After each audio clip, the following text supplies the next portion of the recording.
ne la jëndalaa gaañ dafa bay jëndal mooy. yow poroon ne la jëndal moom. maa ngi lay nuyu bu baax waaw maa ngi lay nuyu bu baax di nuyu téléspectateurs yi nga xam ni ñoo ñuy topp ci Trace 221. wax dëgg yàlla ñu fi ñëw chaque mercredi ci heure bi ak dimanche ñu fi nekk xam nga di ñaan ñu abonné aimer partager commentaire parce que loolu mooy doxal mbir daal boo si bëggee jàpp. bien sûr nuyu suma grand Abdou Aziz si la Fat Camara Mbaye ma koy nuyu di nuyu bu baax Nene Ngom suñu sang maa ngi koy nuyu moom Nene ak waa këram yëpp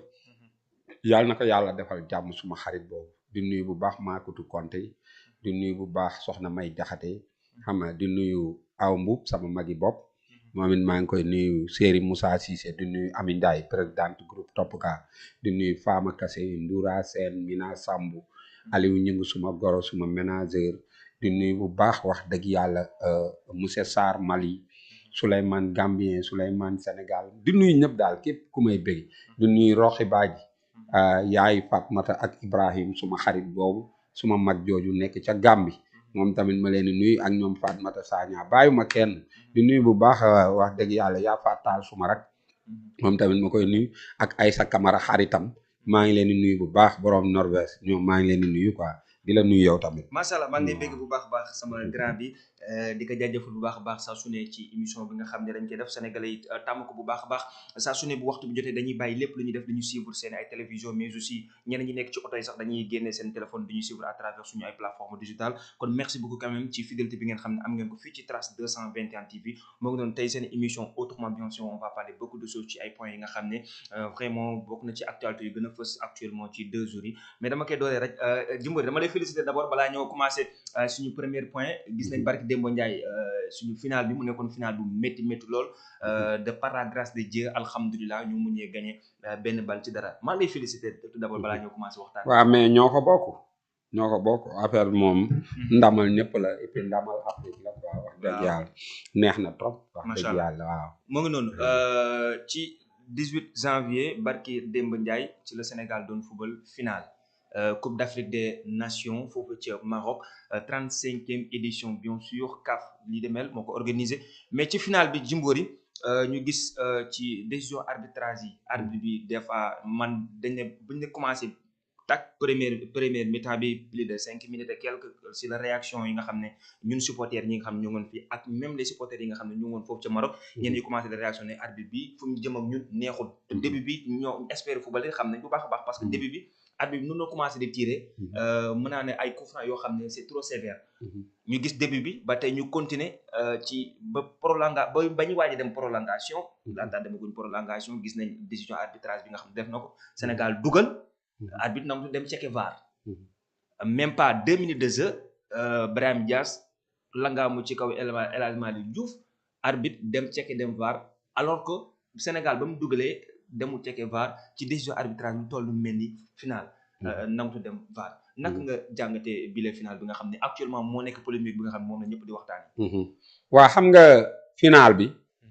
dafa wane ñiy organiser football bi ni ñuy doxalee football quoi. waaw parce que tey loo dégg ci naar bu ndaw bi ci naar bu mag bi la ko déggee parce que arbitre bi fa mu jóge wax dëgg yàlla bu xamoon ni ay tappale amu fa defe naa tappale yooyu du ko def daal loolu laa jàpp quoi. nga ne fa mu jóge xam nga tey organisation bi gis nañu Maroc bi mu commencé ba léegi di def tappale yooyu di jàll parce que du mi ngi koy doog a def ci Sénégal du dëgg am na seen match bu ñu jógee nii Tanzanie waa nii la xam nga nii la demee ba pare Maroc dafa comprendre xam ni final tappale da ciy gaaw a feeñ xam nga lu mu la wax parce que man yaakaaruma woon ni dina ñëw ba foofu di tappale mais final bi comme li ma lay wax rek dafa wane ni ñuy organiser football bi ku organiser yaay jël noonu la ko bindee quoi moom. final bi. kii naka la tuddati CAF. dafa mel ni képp ku organiser Coupe d'Afrique bi yaa ko war a jël. ok moom noonu la ko tëddalee. comme année dernière Côte d'Ivoire. waaw noonu la ko tëddalee parce que nii ñu def bërki démb def nañ ñu ko contre Côte d'Ivoire du dëgg def nañ ñu ko Tunisie ba mu organiser bëri nañ ñu koy def quoi ba pare football problème bi mooy Afrique arbitre yi arbitré wuñu est-ce que xam nga loolu. arbitré tuñ depuis bi VAR ñëwee VAR mooy arbitré. bien sûr. munoo yor sa xam-xam ba pare luñ la laaj nga dem VAR. yor sa xam-xam lépp luñ la laaj nga dem VAR buñ nee matt gi tooy na nga dem VAR bu ñu marqué nii nga dem VAR bu ñu waxee nga dem VAR yow léegi loo fay def est-ce que match Coupe d'Afrique yi du ñu bàyyi VAR di ko arbitrer. ah dëgg-dëgg. parce que moom arbitre yi léegi amatuñ benn expérience ak benn risque bu ñuy jël ba pare arbitre bi lu mu naroon wane na ko. lan la naroon. non tey ci yooyu mu nekkoon wax dëgg yàlla su fekkoon dafa continuer Sénégal du indi fii coupe du noonu mais man damaa jàpp ne arbitre bi dañ koo teg pour mu àtte àttewul ki war a kii àtte ñëpp jël affaire bi àtteel ko boppam mooy yàlla parce que la mu bëggoon ñoom lañ bëggoon ak li yàlla bëgg nekkul benn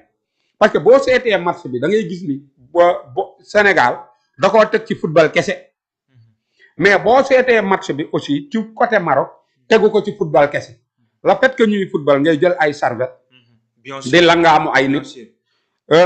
ni nga xam ne ni ay remplaçant lañ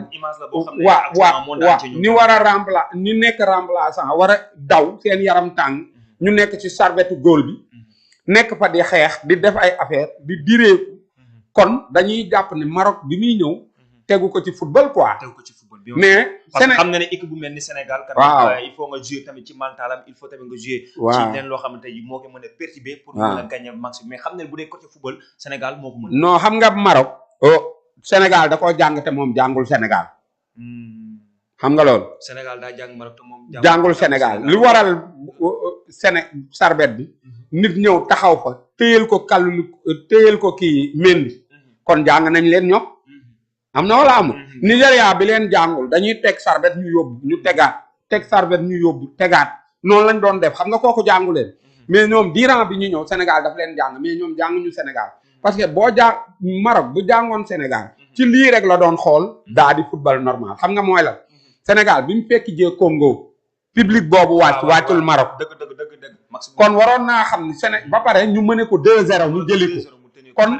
kon dafa war a xam ne équipe bi du équipe bi bu ñuy dox ci psychologie gam da ngay dox ci footballam ak bolok baa bu dëgër te nga am condition bu leen mën a dékku boo ko amul tey mënoo dékku équipe bu mel ni Sénégal ci Sénégal tamit am ay joueurs yoo xam ne tey léegi gëmatuñ benn joueur bu wér lañ gëm gisoo Sénégal léegi joueur bu wér kéng lañ gëm de mais gëmatuñ ci nekkatuñ ci ay tour parce que booy seet Birahim Diaz naka keneen ki numéro 2 bi Hakimi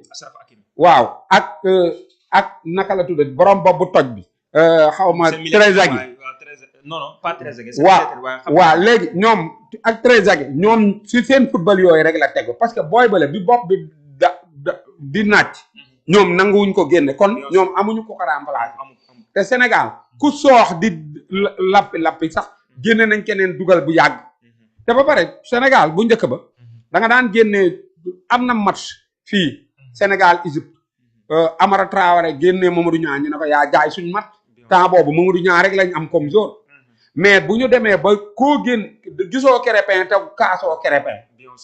léegi da ngay toog sax doo gis jour doo kaas loolu koo génne koo dugal baax na parce que Sénégal day football ci système bi footballatul ay équipe pour équipe ñoom système bi li mu leen jox loolu la ñuy football jour bi day nekk football nekkul ñu génne ko si équipe boo dajeel boo xam waaw gis nañ sax 2022 ci joueurs yi loo xam ñoo doon partant léegi actuellement mën naa ne ñenn joueurs yoo xam ne léegi ñoo nekk remplaçant le cas de Ismaïla Sarr waaw le cas bien sûr de Ciss ñoom ñëpp 2022 ñoo defar mais léegi actuellement loolu causetuñu problème waaw mais xam nga tey système mu Aliou Cissé ak système mu Pape Thiaw du benn y a une différence quand même parce que tey Pape Thiaw Aliou Cissé dafa mel ni yoroon na équipe bi mais xamu leen woon Pape Thiaw nag dafa mel ni yoru leen woon te daf leen xam daf ko maîtriser quoi man loolu lu ma jaaxal la parce que Pape Thiaw nekkul moom moo yoroon équipe bi mais daf ko maîtriser parce que tey amul lu mu def rek dañ naan bii moo gën a baax du dëgg te Aliou Cissé nag dafa daan jàpp benn équipe rek teg ko parce que tey ni ngay gis affaire yi ni Pape Thiaw moo wane jour yëpp moo wane ni état bi Sadio Mané toll mën na cee football Pape Thiaw moo ko wane wane jour yëpp parce que tey bu fekkoon ni déglu na nit ñi ci départ bi naan kii daa màgget kon du ko football loo du dëgg mais Maroc comprendre quoi ba pare naar yi yàgg nañoo gagné Coupe d'Afrique ci tappale yu mel nii ñoom ñëpp man gëmatuma ni ñoom deeti nañ ko teel a gagné équipe naar yi bu ñu changé wul li ñuy def man gëmuma ni deeti nañ ko teel a gagné quoi ñoom équipe naar lu ci mel ne ay Algérie ay Égypte ñi nga xam ne bu kan masaana jot ba tey da ñoom ñoo nekk foofu rek léegi mën naa ni ñoom seen football sax léegi demetul noonu non xam nga ñoom football ci tricher lañ koy teg lépp dañ koy tricher boo nee nii bu ñu warul daanu bu ñu gisul lu ñu xam tëdd bu ñu gisul lu ñu xam créer penalty football nag moo jóge foofu parce que équipe bu Sénégal bi lu leer lay wane ba pare li nga wax si Pape Thiaw naan am na titulaire yoo xam ne amatuñ place actuellement nii titulaire yooyu ngay gis seeni moroom ñu bëri ñëwatuñ noonu la ba pare équipe bu Sénégal bi aussi bu njëkk ba dañ daan jékki-jékki rek buddi équipe indi équipe lëm noonu lañ daan def mais ñoom Sadio Mané dañoo toog ba gis seeni dono nii loolu mooy équipe parce que da ngay rocc ndànk di dugal équipe ndànk te Sénégal ci loolu la toll parce que football bi foofu la agsi mais bu njëkk ba dañ daan kaas équipe nationale rek nga gis équipe nationale bi ñu génnee ñëpp indiwaat ñu bees bu ñooñu tamit du ñu déggoo ñu saagawaat ñooñu rocciwaat ñooñu indi ñeneen mais loolu léegi amatul loolu amatul ba tey dañuy rester ci point boobu noonu mais dañuy gën a tuuti parce que gis nañ ni après le match ba Sénégal remporté li nga xam ne moo di coupe bi bëri na ci ay information yoo xam ne ñu ngi koy gis sur la toile mais amaguñu lu ñu ci leer mais mënees ni jàpp ne que ni ki nga xam ne moo di sélectionneur national muy Pape Thiaw maa ngi dégg ci ñenn ñi nga xam ne dañ koy sanctionné mën na toog 3 ba 4 ba 6 match du ko joué ak lu toll ci 300 et quelques millions d'euros ñenn ci ay kii maa ngi koy gis mais décision bi kii wut wàccagut mais ñoo ngi koy gis mais décision bi confirmé wut naka nga jàngatee loolu ki nga xam ne moo di Pape Thiaw gis nañ ba arbitré penalty moom moo kii waat joueur nañ génn ba joueur yëpp commencé woon génn mel ni Sadio Mané moo desoon ci terrain bi mais joueur yëpp mujj nañ dugg ci coulisses yi ba après par la suite ci lay am ay intercation ak ñi nga xam ne ñoo di yenn dirigeants yi nga xam ñoom ñooy waa CAF ba après Sadio Mané si la dem laajte le grand entraîneur bi nga xam ne nekkoon Claude Leroy exactement kooku lu mu ko wax ak Souley ak kii ak Mamadou Niang ak El Hadji Diouf léegi si la kii waat après partout si la waxaat gars yi nañ dellu Sadio Mané demaat jël gars yi ñëwaat de par la grâce de Dieu gars yi teg penalty raté mais ci noonu après décision dafa mujjee tombé ci ki nga xam ne moo di sélectionneur national quoi comme plaisir moom mooy sélectionneur national waaw xam nga ñun Pape Thiaw waaw lu ko waay mën a teg ñun ñëpp nga ko teg parce que wax dëgg yàlla dañ ko jox équipe dénk ko rek dañ ko dénk mu def lu kuñ ko dul jox defut mooy gars yi loolu la ñuy fàttali ni Pape Thiaw dañ ko dénk rek ne ko téyel ñu ci biir téyel ñu bi wax dëgg yàlla mu def loo xam ne ku ñu jox ne ko yor ko li ñu soxla ci kooku Pape Thiaw def Pape Thiaw nag ñu aj ko ak ajuñu ko nit nekk na fi ay 10 ans nangam 12 ans te musta indi équipe nga aj ko ajoo ko def na ndam ba pare def na ndam lu rëy def na ndam loo xam ne nit tey jox nañ fi nit équipe mu dem ñàkk te warul ñàkk demaat ñàkk doog a am bii nag dañ ko jox yàlla dimbali ñu mu dem rek am kon kooku ñun ñëpp balaa dem bi sax match de barrage yi gis nañ costume gagnant bu boo xam ne moo ko doon ciy def waaw te loolu mën nañ ni Aliou Cissé mu ñu yóbbu woon ci match de barrage yi waaw léegi kon Pape Thiaw dañ ko war a protéger bien sûr àggaguñ foofu mais Pape Thiaw daal génne joueur yi Messi def na ko fi Ronaldo def na ko fi bien sûr nit ñi nag mi ngi doog a am ci Afrique léegi xëy na bu ñu amee lu ñuy teg Pape Thiaw xëy na dañ koy tegaale arbitre bi nga xam ne xamul fi muy taxaw wax dëgg yàlla Birahim Diallo dañ ko koy tegaale xanaa Hakimi mi doon jël ay serviette di sànni xanaa dañ ko koy tegaal parce que jël serviette jàmbur di sànni di def yeneen ak yeneen remplaçant yi di def loolu waa Maroc di def lu leen neex waaw bokkul ci image bi quoi wax dëgg yàlla ba pare Sénégal ak Maroc dafa li leen boole diine la kon damaa jàpp ni football waru leen mën a tàqale parce que tey booy seet Cheikhou Tidiane bi nga xam ne ñun ñëpp moom lañ gëm mu ngi foofu Fass mu ngi ci Maroc ba pare Roi Hassan II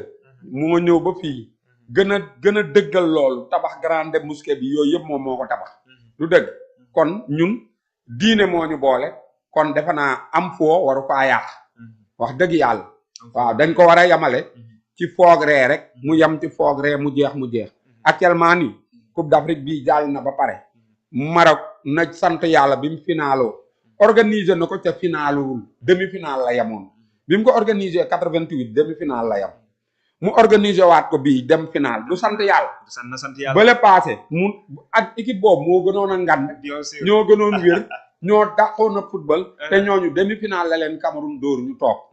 wax dëgg yàlla kon bërki démb la dem demi-finale su coupe du monde fii benn équipe musul dem demi-finale kon léegi lan la bëggaat waxal boo jaaxal ñëpp mais tey li ngay forcer ay nit di xeex ak ñoom nga xeex ko ci football bi mën ko moo gën gis nga tey moo wax la dara 3e place bi dafa àtte Sénégal ak Maroc bu yàgg 3e place diggante Égypte ak Nigéria voilà Égypte dafa football Nigéria 90 minutes Nigéria mënta génn te Nigéria dafa football Maroc 90 minutes Maroc mënta génn léegi nag loolu moo lay war ne équipe bu Sénégal moo ëpp équipe bu Maroc di doole waxal rek buñ ko tegee ci football parce que bu doon dafa jaar yoon Sénégal mi ngi ko waroon a dóor 3-1 buñ ko tegoon ci yoon loolu la koy dóor da final bi da ko doon dóor score la ko doon dóor moom 76 ba léegi jëlul coupe bi te 76 dafa niil ak Guinée rek jël coupe bi par point la woon booba tamit 4 équipe la du dëgg mais léegi nii naar yi bu doon man maay ñoom dañuy defaraat seen football quoi waaw di te tamit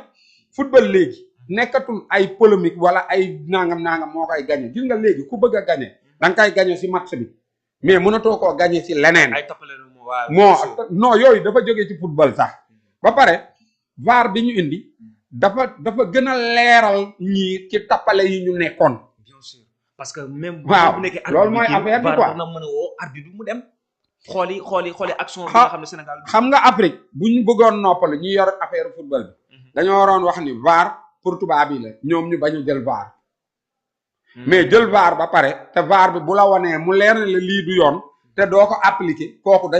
dañuy laaj yow VAR lan la lay jëriñ te loolu la bu dee ku organiser moo ko war a jël kon kay loolu teguwul ci football ci leneen lay tege quoi waaw loolu mooy wax mais ma gis